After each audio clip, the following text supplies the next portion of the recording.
আসসালামু আলাইকুম এভরিওয়ান। আজকে আমি আপনাদের জন্য নিয়ে আসলাম একটি দারুণ স্বাদের চিকেন বিরিয়ানি রেসিপি, যেটা খেতে হয়েছিল অনেক বেশি মজা এবং অনেক বেশি ঝরঝরা।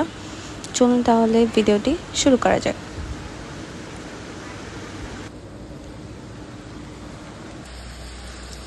তো বিরিয়ানিটা রান্না করার জন্য প্রথমেই আমরা আলুটিকে মরিচ এবং লবণ দিয়ে ভালোভাবে কোট করে সেটা একটুখানি ভেজে নিলাম লাল লাল করে। এরপর আমি 600 গ্রাম চালের জন্য 800 গ্রাম চিকেন নিয়ে নিলাম এবং দিয়ে দিলাম একটু মরিচ, একটু লবণ দিয়ে সেটাকে ভালোভাবে ম্যারিনেট করে নেব। ম্যারিনেট করা শেষ হলে আমরা চিকেনটাকে হালকা একটু সিয়ার করে নেব। চিকেনটাকে আমরা দিয়ে দিলাম গরম তেলে এবং দেওয়ার পর এটা শুধু একটু লাল লাল করে দুই পাশ ভালোভাবে একটু হালকা করে ভেজে নেব। এরপর যখন চিকেনটা একটু হালকা বাদামি বাদামি হয়ে যায় তখন আমি এটা উঠিয়ে নেব এবং বিরিয়ানির জন্য আমি যে মশলাগুলো নিয়েছি সেটা হচ্ছে পেঁয়াজ, মরিচ, এলাচ, দারচিনি, তেজপাতা এবং 2 চামচ টক দই এবং রাঁধুনি যে মিক্স বিরিয়ানি মশলা, সেই মশলার হাফ প্যাকেট মশলা আমি এখানে ইউজ করছি 500 গ্রাম চালের জন্য। এরপর আমরা গরম তেলে পেঁয়াজ, এলাচ, দারচিনি, লং এবং তেজপাতা দিয়ে সেটাকে আমরা ভেজে নেব।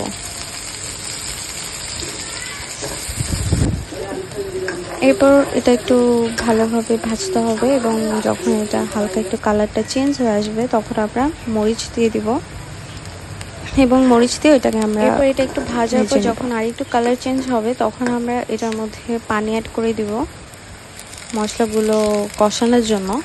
হালকা সামান্য একটু পানি দিয়েছি। এরপর আমরা দিব 2 চামচ আদা রসুন বাটা,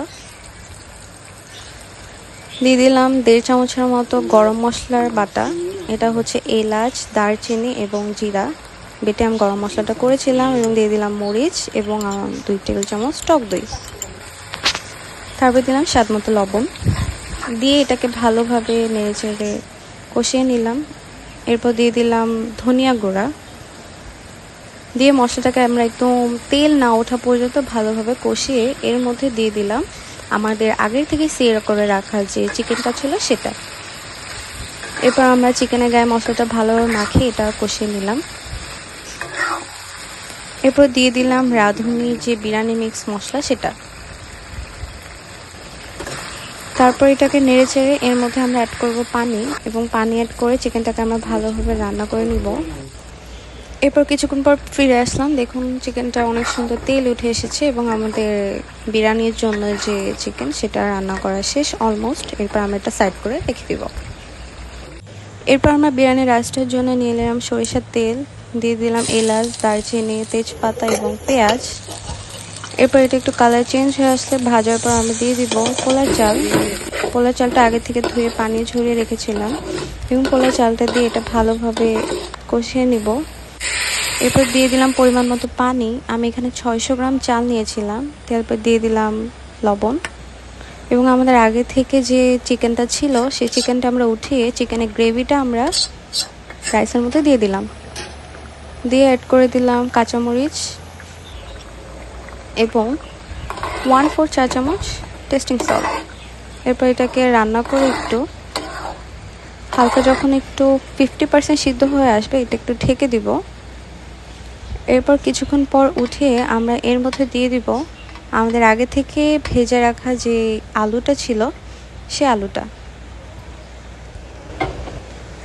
এরপর আমাদের আগে থেকে যে চিকেনটা ছিল সেই চিকেনগুলো আমরা সব দিয়ে দিব। দেওয়ার পর এটা ভালোভাবে মিক্স করে আমরা আবার কিছুক্ষণের জন্য ঢাকনা দিয়ে ঢেকে দিব। এরপর চুলায় একটি মোটা তাওয়া বসিয়ে আমরা সেই তাওয়াটার উপর আমাদের বিরিয়ানির যে পাতিলটা ছিল সেটা বসিয়ে আমি ফ্লেমটা দেখিয়ে দিয়েছি চুলার একদম নিভু নিভু করে আমরা জ্বালিয়ে রাখলাম এবং বিরিয়ানিটা আমরা দমে দিলাম। এরপর কিছুক্ষণ পর ফিরে আসলাম এবং এটা একটু আবার নাড়াচাড়া দিয়ে আমরা এটা আবার থেকে দেব। ভালোভাবে নাড়তে হবে যেন নিচে থেকে লেগে না যায়। এরপর আমি এখানে দিয়ে দিলাম 2 চা চামচ ঘি। আমি এখানে মিল্কভিটা ঘি ব্যবহার করেছি। এরপর কিছুক্ষণ নাড়াচাড়া করে এটা ঢেকে দেব। ঢেকে এটাকে আমরা দমে দিয়ে দিব। দেখুন অলমোস্ট আমার বিরিয়ানি রান্না করা শেষ। আপনারা এভাবে বাসায় রান্না করে দেখতে পারেন, এটা অনেক বেশি মজা হয়েছিল এবং অনেক ঝরঝরে হয়েছিল। আমার ভিডিওটি যদি ভালো লেগে থাকে তাহলে অবশ্যই চ্যানেলটিকে সাবস্ক্রাইব করবেন এবং লাইক দিয়ে পাশে থাকবেন। আল্লাহ হাফেজ।